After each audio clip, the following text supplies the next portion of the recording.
Hi అండి, నేను మీ ఉషాని. ఈరోజు ఇంకొక కొత్త వీడియో అప్డేట్తో వస్తూ ఉన్నాను. ఇవి మా వంకాయ మొక్కలు డిఫరెంట్ స్టేజెస్లో కనిపిస్తూ ఉన్నాయి. ఒక 5 ప్లాంట్స్ వరకు వేసాను.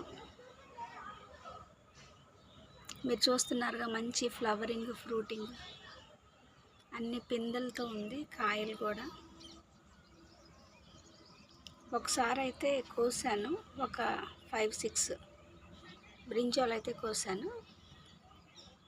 ఇప్పుడంతా ఫుల్ కాయ మీద ఉంది చూడండి. మళ్ళీ ఫ్లవరింగ్ కూడా కనిపిస్తూ ఉంది. ఇదంతా కేవలం proper watering, soil mix and proper care అండి. కొత్తగా టెర్రస్ గార్డెనింగ్ చేస్తున్న వాళ్ళకి ఈ వీడియోస్ చాలా ఎంకరేజింగ్గా ఉంటాయని చిన్న అప్డేట్ మీకు ఇస్తూ ఉన్నాను. Thank you. Follow my channel.